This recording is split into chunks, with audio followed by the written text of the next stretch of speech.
I am really excited to introduce our keynote speaker. Anna DeLage is the Recycling Market Development Manager with the South Carolina Department of Commerce. Anna sparks economic growth by connecting South Carolina recycling companies with businesses interested in expanding recycling operations, achieving zero waste, and identifying new end market opportunities. With over a decade of sustainable materials management experience, she helps organizations identify pathways to build circular economy and tracks capital investment and job creation for the South Carolina recycling industry. We were really lucky to have Anna join us for the second day of the Accelerator Academy, the new one that just started, that we held the last 2 days. So she got to see how teams like these started their journey through NextCycle Michigan. And one of the things we love to chat about, even though she's based at the Department of Commerce and not at the Department of Environment, that she is a colleague of Matt Flechter's. So she is South Carolina's Matt Flechter, but based in economic development, which again is such a great message for our teams today and for all of us, that these circular economy initiatives are economic development initiatives. Please welcome Anna DeLage.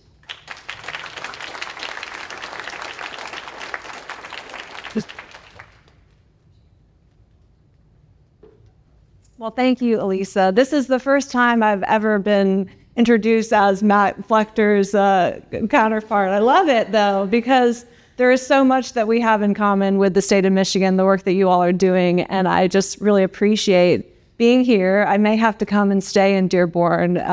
Especially want to just say thank you to the Honorable Mayor Abdullah and the work that you're doing all across the state and really to support the people of Michigan. It's tremendous. And just wanted to say thank you for your commitment to sustainability and to service and to science. You don't always get a mayor that has a background in business and science. How amazing is that? You're truly a unicorn. I mean, we need more of you all across the country. And I got a chance to hear a little bit about the work that you're doing and just really proud of the work that you've done so far. Looking forward to seeing where you go from here. So you can tell your girls that someone called you a unicorn today. But I'm thrilled to be here. Let's give a round of applause to the NextCycle team. The work that they're doing here in the state of Michigan is absolutely amazing. I think that this was really I felt like the brain trust of Matt Flechter and the Michigan Recycling Coalition. Seems like years ago, overnight success, 10 years in the making. And we've been working with Matt Flechter since the very beginning, trying to figure out how do we get something like this in South Carolina. It is really unique. And you may be wondering why someone from South Carolina is speaking at NextCycle Michigan. You couldn't get me to come across fly across to go anywhere. But this is a unique program that we are so proud of, and you are so lucky to have right here in the state of Michigan. This is the envy of all 50 states as it relates to recycling and economic development. So congratulations to the work that you all are doing. It is absolutely tremendous. And there's a lot that connects us between South Carolina and Michigan. We both have had a history and a strong value connecting economic development and recycling for a long time. And that's something that I think we're both very proud of. South Carolina and Michigan also have strong economies focused on agriculture and automotive. We also have a love for college sports, and I would say sports in general. We ended up going to a Tigers game last night, had just a great time. So it's amazing what you're doing here in the state. We also have a strong commitment and a growing economy as it relates to clean energy, investment in electric vehicles and electrification, and seeing that circular economy is really exciting, and it's something that we're excited to help grow that green economy and be a partner in this effort. There are some things that we don't have in South Carolina, though. You have a thing called Vernors in South Carolina. or in Michigan that I hear is not only a delicious elixir for when you're having a heat wave, but also apparently helps with a hangover and helps with stomach ache. So sweet tea doesn't really compare to that. But you also have a deposit bill on containers. So you're sending a message to consumers everywhere saying that there's a value in this container and we will give you money back if you recycle it, which is so exciting. It's something we would love to have in the state of South Carolina. And you also have the NextCycle program, which has been an investment in this community. And really, I said it yesterday, but this is really a center of gravity that is helping support entrepreneurial systems in the state, helping businesses grow here, stay here, and thrive here in Michigan. So congratulations to you. We do a lot of work together with Matt Flechter and his team across the board because there is a lot that we have in common, but there's a lot of opportunity and growth that we're excited to continue. So we shall see what we can do moving forward to make something like this happen in the state. So recycling isn't just about what we throw away, it's what we choose to create, whether that's jobs, innovation, prosperity. And I'd like to have you think about recycling in a little bit of a different way today. So what if waste was the key to unlocking your state's next economic breakthrough? And so I wanted to share a little bit about how we're making those connections in the state of South Carolina. So we truly are a program that was born in policy, driven by business, and really supported through partnerships.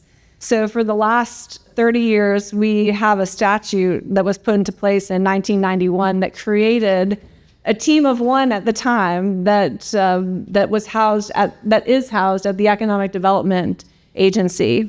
And what's really unique about that is our focus has really been on three key areas from the very beginning. So helping support companies, particularly manufacturing, to expand recycled content, helping support them recycle more materials, attracting new businesses and expanding recycling-related businesses in the state, but also connecting public and private partnerships. And if we look at we put together in partnership with our Recycling Market Development Advisory Council, which is appointed by the governor, an annual report every year. And we see that annual report not only as a scorecard, but as a direction of the fact that we can move the needle forward in really making progress in advancing sustainability. And if we look at just 2024, our investment, we had 4 new recycling companies representing $45 million of investment and 164 new jobs. And if we look at the last 5 years, we see $6.6 billion of investment just going into the recycling industry in the state of South Carolina, which is something that we're extremely proud of, representing almost 5,000 new jobs and 37 companies. And the result of that is we have over 300 companies that call South Carolina home that are transforming materials into end products, creating a $13 billion economic impact. So these are not just service providers that are handling waste. These are innovators, they're job creators, these are solution providers.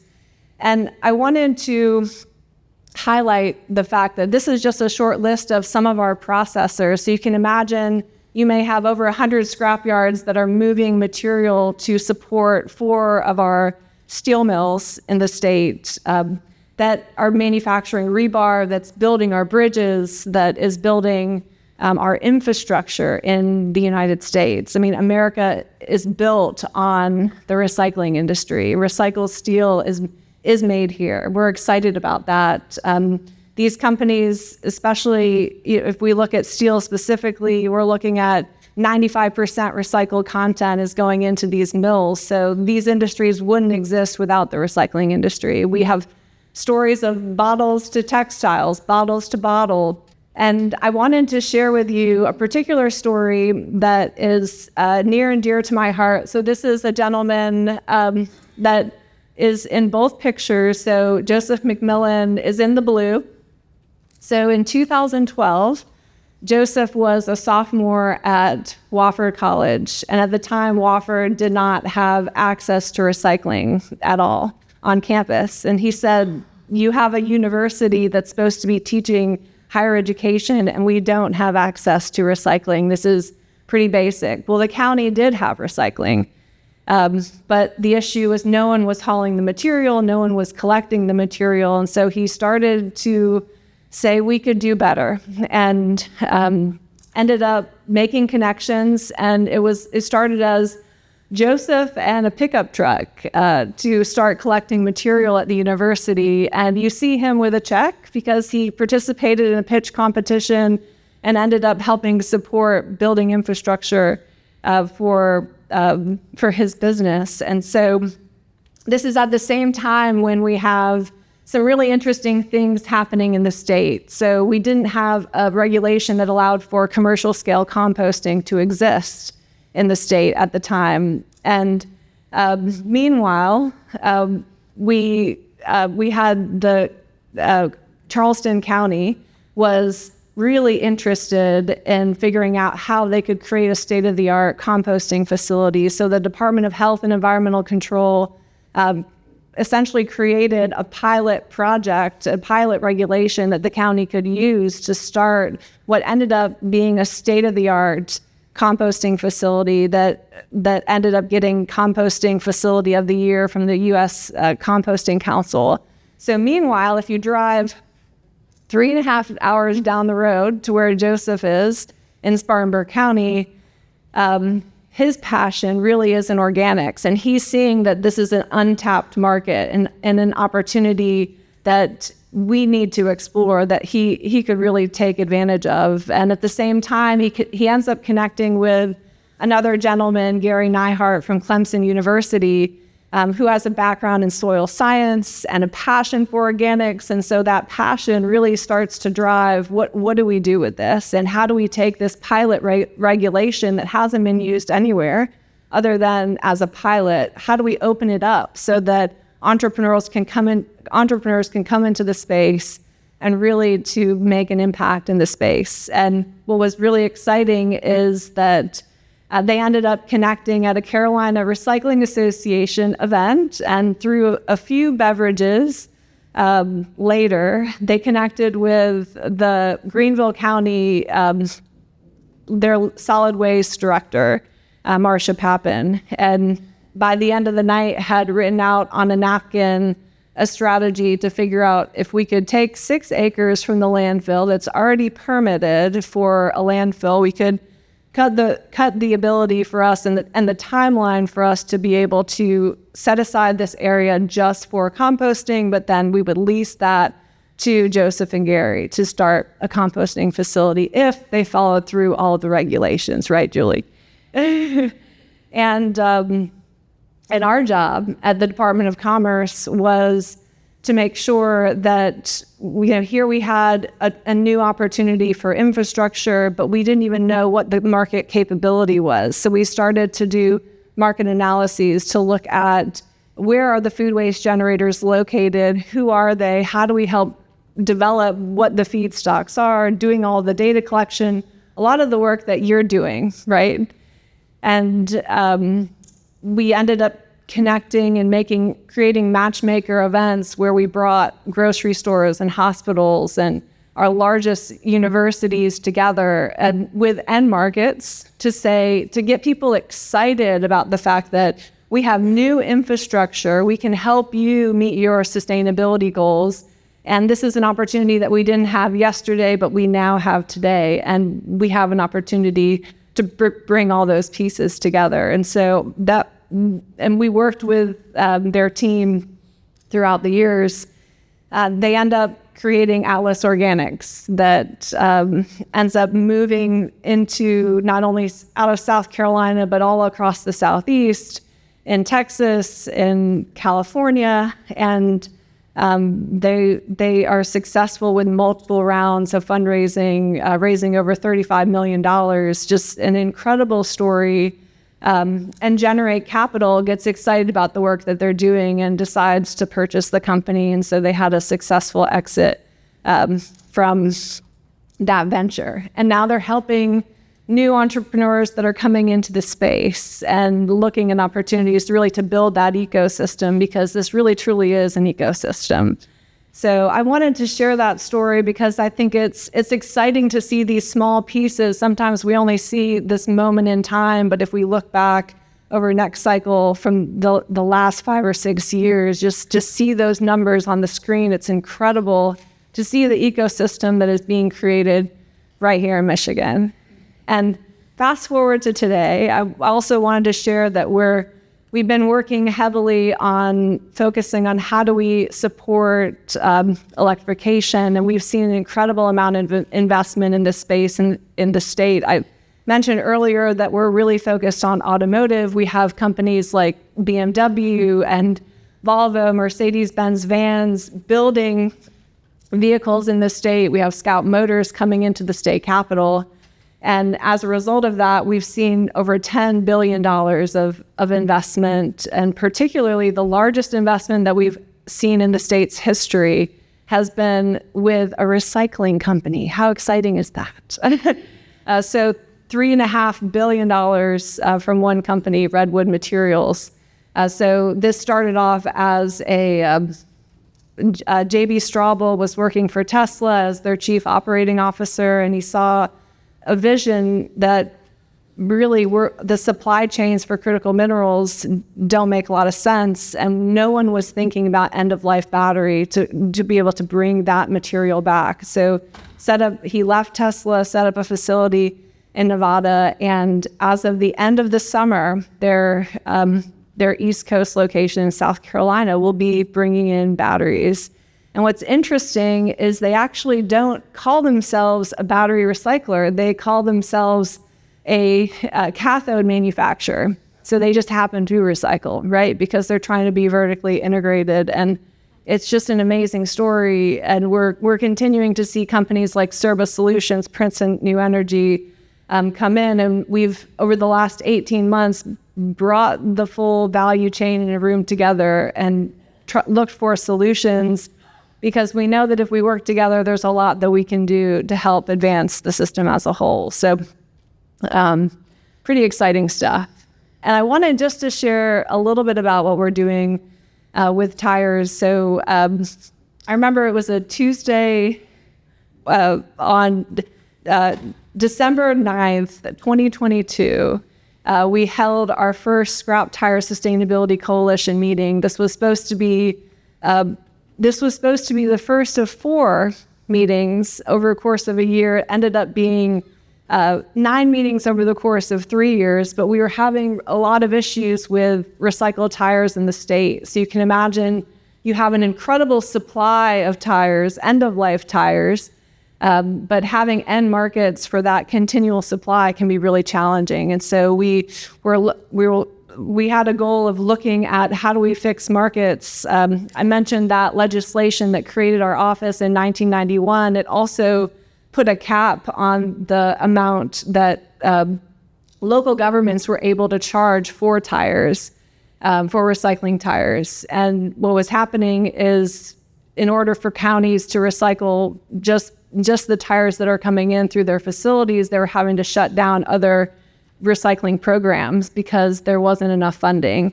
So counties were seeing this pinch of funding. There was really no way for us to go other than looking at markets, looking at illegal tire dumping, and then also looking at the state legislature, which is a little bit of a scary thing in South Carolina. If you're asking the state legislature for increasing fees, we might be more successful in Michigan. But there was a lot of fear around what we would be able to accomplish. But this was really a story of collaboration, courage, and commitment to moving forward. And, I think that courage, rarely feels like confidence. A lot of times it feels like standing alone. People had been working on tires for 30 years and we hadn't had a really good solution. But we ended up working with some of our partners to put together a piece of legislation that ended up going through the Senate, but ended up going through to House committee and stalling. And I remember we had several of our coalition members that were being asked questions during committee and had very different answers on the direction that they needed to go. And I remember the House chairman for Labor and Commerce looking at our coalition members and saying, you all need to get on the same page and figure out what you want to do and then bring that to us for us to make a decision. And I remember he ended the meeting and the gavel went down and there was just this complete sense of defeat of course, this is never going to work. No one actually believed it would work in the first place. Everybody felt like it was a complete failure. But I remember leaving that meeting and feeling like it was a failure, yes, but I felt like it was also a roadmap. And the chairman said, get on the same page, and there is no guarantee that this is going to pass through committee, but there's a chance. And to me, it's a roadmap, an opportunity. And so we got everybody back to the table. We hosted So we failed originally, and then we got everybody back to the table. We hosted a legislative day at the State House, brought together what was actually a more robust piece of legislation, but the difference is that we had agreement with all the players, which is not easy to do with 55 stakeholders. But we got across the finish line, and as of last month, it was signed into legislation. So that fee now expands to go directly back. More of that funding is going directly back to local governments. This is the first time we're developing a grant opportunity that will be available for businesses. And it's something that we're really excited about. So it's a drop in the bucket, but it is a big win for tires and for the state. So the work has just begun.